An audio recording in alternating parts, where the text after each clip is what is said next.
you've just got to stand out more because clearly what you're doing isn't working. Touring the world, having all of these complex feelings going on. At what point did you realise, wait a minute, this is about race? Like, I got children now that I have to show that to too. So, and they are, she's not going to get emotional. God. You were coming off stage so regularly and just bursting into tears immediately, and you didn't even know why at the start. That's, I think, what was the struggle. Like, I didn't understand it, and I blame myself. And it just came down to, you're just not good enough. Like, you have to do more vocal rehearsals, you have to talk more in interviews, you have to be more funny. You've just got to stand out more because clearly what you're doing isn't working. And I did all of that. Like, and I felt like I just put in so many hours to try and better myself when really I just had to be myself, you know? So yeah, it was a frustrating thing to deal with, to not know that it was because of the colour of my skin, to not have that definitive like answer as to why I'm going through this. And years went on. I remember like coming off stage and my manager would be like, I'd be crying and she'd be like, Leigh-Anne, like, it's not you, you're amazing. And bless her, like she didn't know what to say to me, you know, she was just trying to like lift me up. And I was like, why is this happening? Like, why am I fading? Like, why am I not equal to the other girls? Like, why am I not getting this reception like they are? What is going on? And no one could help me. And I think it wasn't really until Brazil for me. I went to Brazil and we performed to a predominantly black crowd and they were chanting my name. And I'd toured the world with the girls and I'd never felt a feeling like it. And I feel like it changed my life, to be honest, because it was the realization that I needed to fully understand what was happening.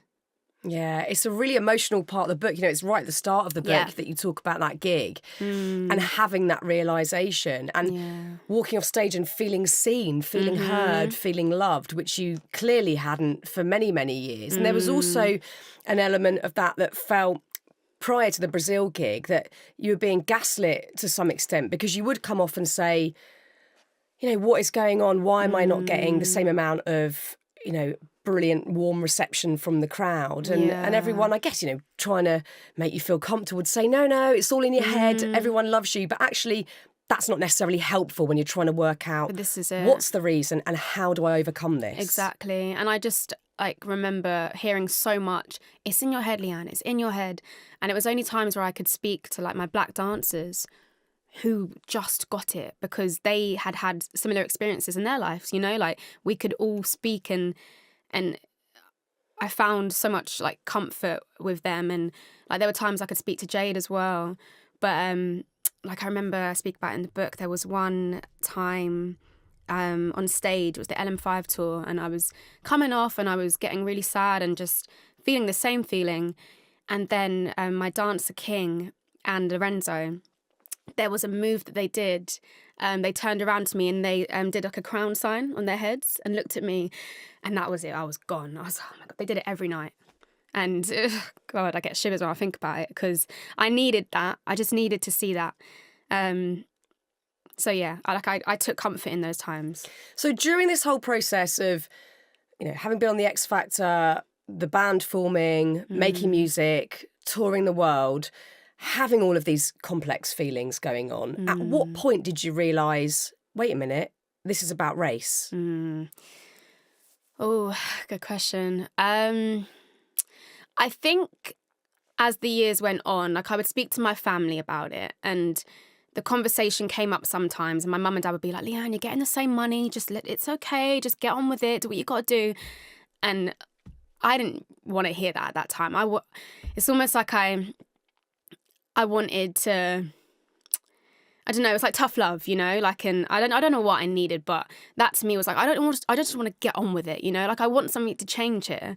I read Why I No Longer Talk to White People About Race.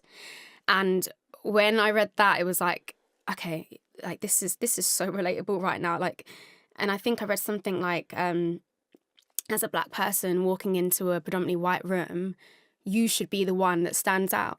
So why is it an invisible feeling? You know, and I was like, wow, like I related to that so much. And I then remember I first spoke about race 2018 with ASOS magazine, and it fell on deaf ears. Like, just no one cared. And it's interesting because when I wanted to do my documentary, Raise, Pop and Power, when I started talking about wanting to do it, this was years ago, actually, that I first started thinking about it. And my mum was like, but no one cares about race, Leigh-Anne. Like, great, amazing, but people just don't want to hear it. And that was the reality. And I think it was only like the tragic killing of George Floyd, and obviously the movement started happening in the pandemic. Everyone was talking about race for the first time in my lifetime. So then I decided to put a video out. My sister called me and she was like, Leigh-Anne, like, you have to talk about your experiences, like, properly.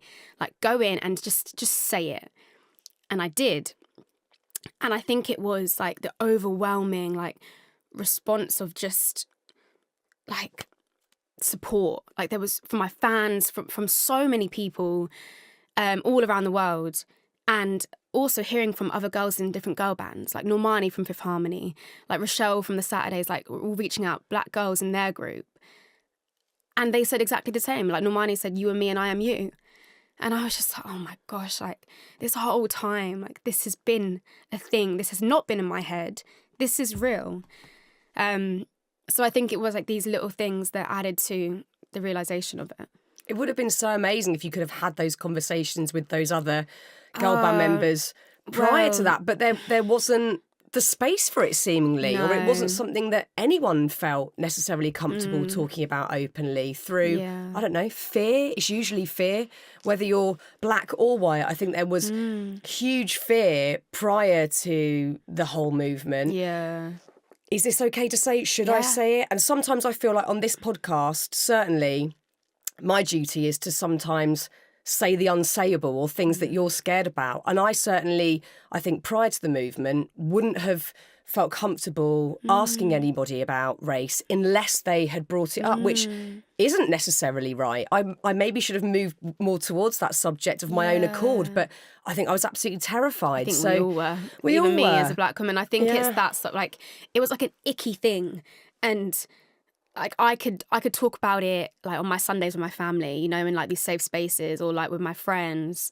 But it was never a thing. Like, saying the words, I am being treated differently because of the colour of my skin. Saying those words, even to the girls, like, I was like, this sounds ludicrous.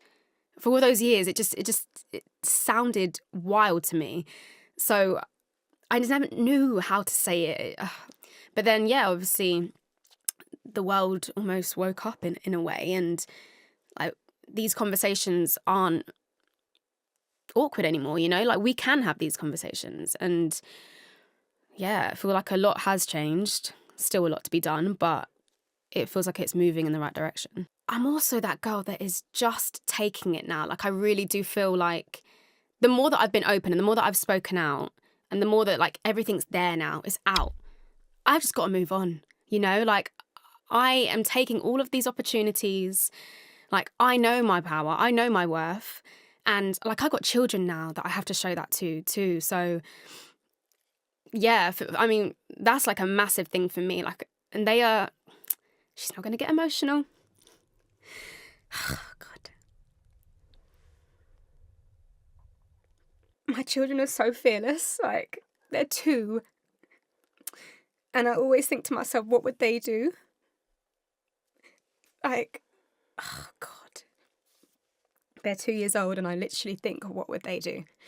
And that is all I need.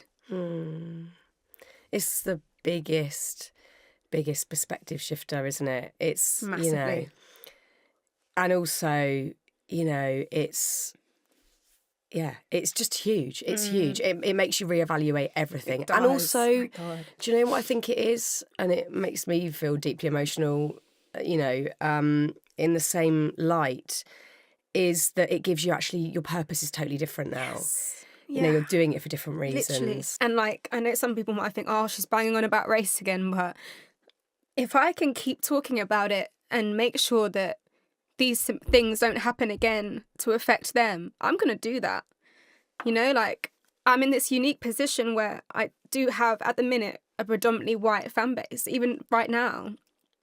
And I do want to like educate, and I do want to keep just speaking about it and raising this awareness. Like, otherwise, why am I here? Like, I really do feel like there's a deeper purpose for me.